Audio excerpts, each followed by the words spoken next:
वालेकुम दोस्तों आज हम जानते हैं जंग आज़ादी अव्वल के बारे में। तो वीडियो में आगे जाने से पहले आप लोगों से गुजारिश है कि आप हमारे चैनल को सब्सक्राइब कर दीजिए। तो चलते हैं वीडियो की तरफ। जंग आज़ादी 1857 जो कि हिंदुस्तानियों की अंग्रेज़ के खिलाफ पहली आज़ादी की जंग थी, जिसे अंग्रेज़ों ने जंग गदर का नाम दिया था। अमूमन इसके दो असबाब बयान किए जाते हैं। अव्वल ये कि ईस्ट इंडिया कंपनी जो कि तिजारत की गर्ज से हिंदुस्तान में दाखिल हुए थे, इस कंपनी ने इंडिया के कई सूबे और रियासतें, इसके बाद दीगर कई इलाके अपने कब्जे में ले लिए, जिसकी वजह से हिंदुस्तान के लोगों में कंपनी की वजह से शकूक पैदा हो गए। नंबर 2 ये कि जो कारतूस फौजियों को दिए जाते थे वो इसके मुताबिक वो गाय और सूर की चर्बी से आलूदा थे और इन्हें बंदूकों में डालने से पहले दांतों से काटना पड़ता था। हिंदू और मुसलमान फौजियों ने इसको मज़हब के खिलाफ समझा और इनमें खलबली मच गई। जिन सिपाहियों ने इन कारतूस को इस्तेमाल करने से इनकार कर दिया था, इनकी फौजी वर्दियां उतार कर इनको बेड़ियां पहना दी गईं। इन कैदियों में बहुत से ऐसे थे जिन्होंने अंग्रेज़ों की खातिर बड़ी बड़ी कुर्बानियां दी थी। जंग आज़ादी हिंद की शुरुआत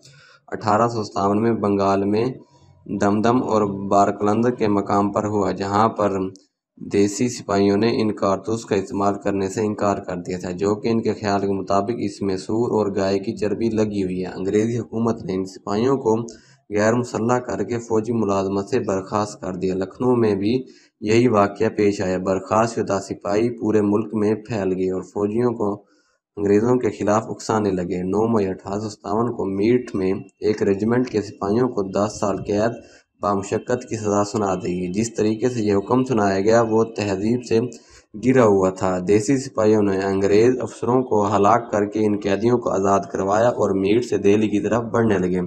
मीरठ के सिपाहियों की दिल्ली में आमद से दिल्ली की फौजें भी बिगड़ गई और दिल्ली के मुगल ताजदार बहादुर शाह जफर की तख्त नशीनी का ऐलान कर दिया गया। इस ऐलान के बाद बगावत की आग दूर दूर तक फैल गई।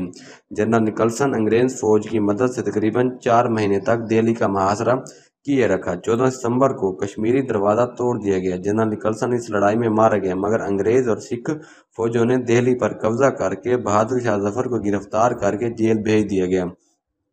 इनके 2 बेटों और एक पोते को गोलियां मारकर हलाक कर दिया गया। दिल्ली पर अंग्रेज़ों का कब्जा हो जाने से हर जगह जंग आज़ादी की रफ्तार कम पड़ गई। मार्च 1858 में लखनऊ पर दोबारा अंग्रेज़ों का कब्जा हो गया। दिल्ली, लखनऊ, कानपुर, झांसी के अलावा चंद और मकामात पर भी अंग्रेज़ों के अंडर में आ गए। जंग आज़ादी का नारा अंग्रेज़ों को हिंदुस्तान से निकालने के लिए था, इसलिए इसमें तमाम ऐसे अनासिर शामिल हो गए थे जिनको अंग्रेज़ हुकूमत से नुकसान पहुंचा था।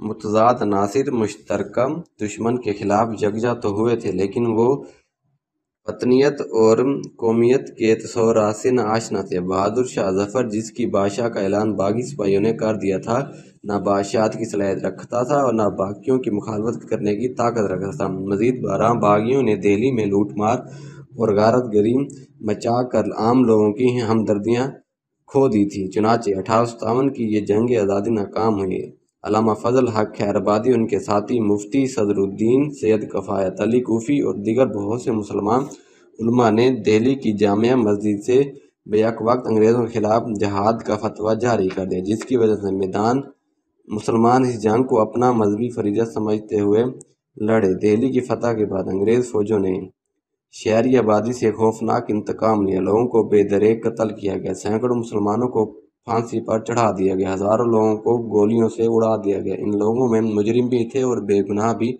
शामिल थे। मुसलमानों को भी तलवार की घात उतार दिए गए और हिंदुओं को भी, लेकिन जल्द ही अंग्रेज़ फ़ौज के सिख सिपाहियों ने कत्ल व गारत में फ़ुरका वाराना रंग भर दिया। मुसलमानों को चुन चुन कर कत्ल किया गया। बहुत से मुसलमानों की जायदादें भी तबाह हो गईं और वो कूड़ी कूड़ी के मुहताज हो गए।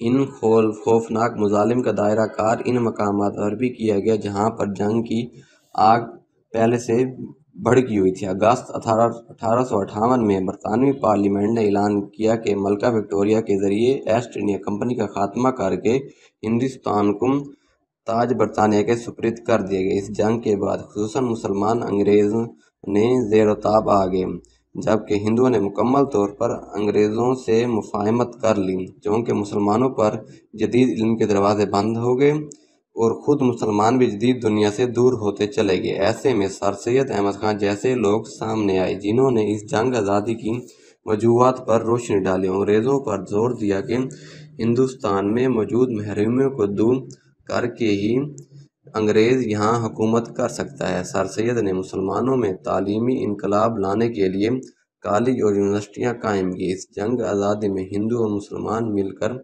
हिंदुस्तान के लिए लड़े, लेकिन इसके अंग्रेज़ों की साजिश और कुछ हिंदुओं के रवैये की वजह से मुसलमान और हिंदू अलग अलग कौम में बट गए। यूं पहली मर्तबा दो कौमी नज़रिया की बुनियाद रखी गई, जिसकी रूह से मुसलमान और हिंदू अलग अलग कौमें हैं। ये हमारे कायद जना ने भी फरमाया था कि मुसलमान और हिंदू दो अलग अलग कौमें, क्योंकि मुसलमान गाय का गोश्त खाते हैं और हिंदू गाय की इबादत करते हैं। इसलिए वजह से ये दो कौमी नज़रिया बहुत अहम था। तो दोस्तों, अगर आपको हमारी वीडियो पसंद आई तो हमारे चैनल को सब्सक्राइब कर दीजिए। तो मिलते हैं अगली वीडियो में। अल्लाह हाफिज़।